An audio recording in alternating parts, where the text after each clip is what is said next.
Hi everyone, Kate Berkner here today with Dr. Tom Phelan, author and creator of 123 Magic, as well as the author of The Manager Mom Epidemic. Dr. Phelan, welcome. Good morning, Kay. Nice to see you on this very rainy Wednesday morning. We need the rain, we really do. So everything doesn't just dry up. We've been in a drought, I think. Yeah, well, all the weeds that are in my backyard certainly appreciate it. Okay, so today we are going to talk about dinner time. So Dr. Phelan, could you start by painting a picture for us? What do most people have in their heads as the ideal family dinner time? Okay, well, I'm going to paint this picture. I'm going to put it in quotes before I start. But the ideal dinner is everybody sitting down, enjoying the meal, but enjoying one another's company as well. Telling stories about their day. A lot of people say, when I was a kid, I remember when we used to sit down, we'd all eat together, and we'd sit there for a long time, sharing these things that happened to us and all that. And it's just a pleasant, affectionate, warm, plus the food, which is fun.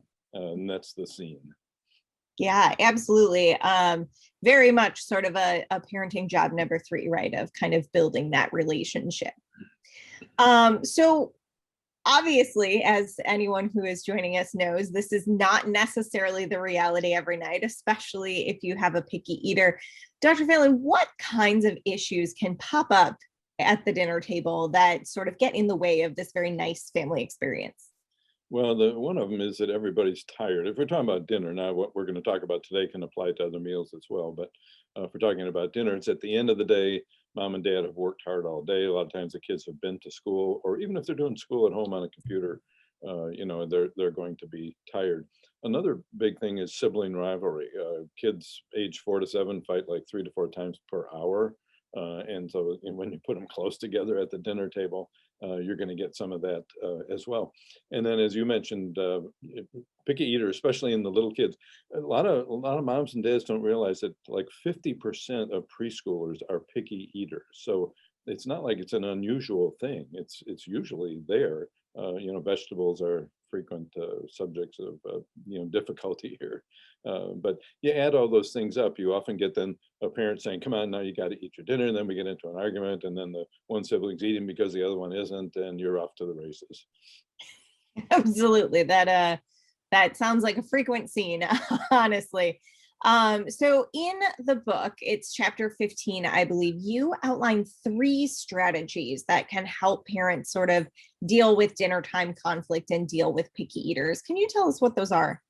Yeah, first of all, there's sort of a master strategy, and it's the goal that you want to have is to is not be nagging the kids about eating. That's self-defeating. So you want to make sure they're hungry. So the first thing we do with all the strategies is 1.5 to 2 hours before the meal starts, nobody snacks. So if you're eating at 6 o'clock, at 4 to 4:30 after that, nobody's eating anything. And then one strategy is to do really small portions, especially with the preschoolers who are real picky. Preschoolers need a lot of exposures to vegetables to get used to eating them. So you do the really small portions and you reinforce them when they do eat. And then if they finish the meal, they get their dessert. And the second one is a variation of that, is where you just add a kitchen timer to children that are, 4 or 5 or a little older. You do small portions, add a kitchen timer. If you finish in the time, eat your dessert. If you don't finish in the time, we take your plate and we cover it up and we put it in the kitchen. If you want your dessert later, we can put it in the microwave, nuke it, and you can eat it then and get your dessert. Okay, terrific. And then I know that one of the struggles that sometimes happens at our house, right, is mom and dad or adults in the house, they have prepared the meal, they've gotten it on the table. Usually they're, oh, could you get me the ketchup? Can I have a glass of milk? That kind of thing. So mom and dad get a little frustrated because we're hungry too, right? And we want to eat. And these little people, especially if they're very young, like mine are 3 and 6. So my 3-year-old, I'm not going to let him like pour a gallon of milk by himself or anything unless I want the milk on the floor. So what would you recommend for parents who are kind of constantly feeling frustrated about sort of the multitasking of trying to eat their own food and enjoy their own food, right? As well as getting kids to eat. Yeah, well, a lot of that stuff, uh, I liked it. Now, my mother wouldn't agree with me. She never put a milk bottle on the dining room table, but I like putting all this stuff on the table so you can access. You don't have to get up with it. But you want to set for yourself the goal. This is very important. Is don't nag your kids. You set up the right conditions for eating to occur. Eating is unlike homework. Eating is a natural response. It's naturally fun. We naturally enjoy it, and you shouldn't have the motive shouldn't be that your parent is telling you to eat. The motive should be, I'm hungry, here's this food, and I'm going to eat it. So parents need to set for themselves a goal of setting up the right conditions, then don't nag. The more you're nagging, the more you're talking, the more you're ruining your meal, as you were talking about, and the more you're also motivating your kids not to eat. And think of that. Each time you say you're not eating, you're motivating them not to eat. So your goal is set up the right conditions, keep quiet, let the behavior happen on its own. Got it. So you mentioned dessert before, and as we were chatting before we came on live, we always kind of talk about what questions we're going to cover. Yeah. And you said, well, do you want to talk about the controversy over dessert? So talk to me about the controversy over dessert. Yeah. Well, some people a while back, I don't remember exactly who it was, probably a number of people said, you shouldn't use dessert as a reward. Now, I said a couple of minutes ago, if they finish their meal, they can get the dessert, and so on. They said you shouldn't use dessert as a reward, that this is linked to childhood obesity and other kind of problems and so on and so forth. And I sort of agree and disagree. I think that where I agree is you don't want to use food as a reward throughout the day for everything the kid's doing. So they go to bed on time. You give them an M and M. I mean, that's silly. But the other thing is, if you think about it, I mean, you don't have to have desserts with every meal, but if you're going to have a dessert, are you going to give it to them if they don't finish their regular meal? And the answer is no. So it's automatically a reward anyway, and that's what we are doing. And so I think that's a reasonable thing, and it does motivate the kids to eat sometimes when they're kind of half hungry. So I think that using dessert as a reward in that sense for a meal, makes some sense and isn't a bad thing to do. It's not going to cause a big problem.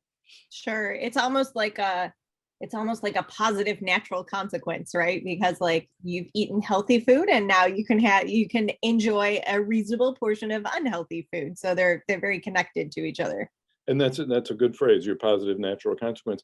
And the other thing is the dessert doesn't have to be such an unhealthy food. It could be a low sugar yogurt or something like that. It could be a fruit bar or something that has some nutrition in it and not necessarily a lot of sugar or fat. Yeah, I mean, honestly, sometimes my kids just want, like, if we haven't had their favorite fruit with dinner, but they know that we have it in the house, it is not unusual for them to say, "Oh, can I have some pineapple for dessert?" Yeah, sure. Or even like, "Can I have a piece of gum for dessert?" The 6-year-old, not the 3-year-old, but and that's really, yeah, sure, that's your dessert. That's fine. Well, the pineapple is a mother's dream. It doesn't happen all the time. I mean, cookies, ice cream, that's a much more frequent request. But yeah, anytime they're like, "Oh, can I have some pineapple for dessert?" I'm like, "I guess that's fine." And in my head, I'm like, "Yes, fruit for dessert. Let's do it, guys." So, all right, wonderful. Well, thank you so much, Dr. Phelan. This has been really helpful. I know that that having a child who's a picky eater can be a really frustrating thing as a parent. Um, what advice, you mentioned that it can take kids, especially younger kids, a little while to sort of get used to vegetables. What would you recommend for parents, especially of younger kids whose kids kind of refuse to eat any vegetables, right? Like I have heard countless times from mom friends who say, "Oh yeah, my kid's diet consists of chicken nuggets, grilled cheese, and hot dogs." Right? How do you recommend making sure that kids are trying vegetables, are getting vegetables, the nutrition that they need from those things without sort of turning it into a fight? Yeah, I think what the research seems to show is that the goal is repeated exposures without coercion. So you put 3 peas on their plate and they can smell them, they can smush them, they can sniff them, they can lick them, they can put it in and spit it out. They can do all kinds of stuff, but think 15 to 20 exposures for broccoli, for example. Now broccoli may be 40, I don't know, peas may be 15, but a lot of people don't like broccoli. But you think of it that way, and don't do, I would say to parents, please don't do this thing. We're going to sit here for the next 2 hours until you finish those peas. You want to create an eating disorder, that's a good way to start. So think gentle, repeated exposures, and some of the vegetables, and give them a lot of different vegetables. So some will come along for the ride, and then you only need a few. So after a while, if they develop a liking for peas, but not broccoli, fine, you can go with that. And I think you'll be doing a lot better with them. Yeah, wonderful. And I think that that kind of number of exposures is really helpful for parents to have, because sometimes you think like, I've put it on their plate every day for a week, or I've put it on their plate once, the last 3 or 4 weeks in a row, and they still don't like it. So they're probably just not going to. 15 is a lot more than that. So good to know that if it's not kind of taking after 5 or 6 or 7, like just keep going a little longer. Yeah. No, just you're right. If you have that number in your head, it'll help your expectation level. Yeah, absolutely. We do have a question from Kimberly. Hi, Kimberly. Kimberly asks, how would you get a child that keeps walking away from the table to eat and stay at the table? Okay, that's a good one. I think there are 2 answers to that. One is make sure they're hungry when they sit down. And so on. So then they have also a 3-minute rule for preschoolers. You take their age. If they're no longer hungry, take their age and multiply it by 3 minutes, and that's how long they're going to sit at the table without trying to get up. And my philosophy on this, I know some people don't agree, but for the little ones, I don't mind their getting up and coming back and getting up. I mean, they're 3. So, I don't think that's a big problem. I'll work more on them sitting at the table when they're 5. But the first answer is make sure they're hungry. And the second is be kind of lenient. Don't have strict rules about sitting there. If you want to have a 9-year-old has to be excused, that's fine, but it's not appropriate for a 3-year-old. Got it. And then the second part of Kimberly's question is, what about kids that don't like to eat in the morning? Like they don't want to eat at all until lunchtime. And this is a very young child, like a 2, 3, 4-year-old child. Yeah. Well, I would kind of roll with it. One of the things about when they talk about childhood obesity and so on, and weight problems and so on, one of the problems is people not eating breakfast. And so I would try and find something that's healthy that they could eat, even if it's teeny, relatively small, or it's something drinkable, and try and get something in their stomach. So I wouldn't push it a lot, because a lot of people are like that. They're just not hungry in the morning. But it is something that you want to have them learn to do as time goes on. So it's kind of like the vegetable. Just repeat, try something, experiment a little bit, reward success if they eat or drink anything, and then try and take it from there. That's a good question, and that one has a lot of implications for later eating problems.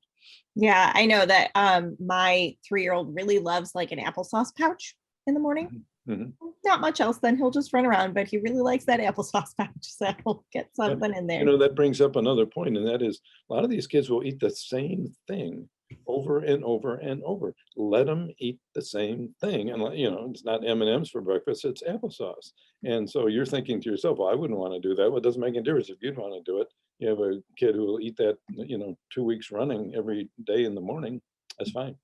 Yeah, I honestly, so my daughter has been back in school for, I think, 4 weeks now, like going for the full day and needing a lunch packed for her. And she has asked for the exact same thing for snack and lunch every day. And I'm like, I could see it for a week, and she's still happy with it and she eats it. So I'm like, okay.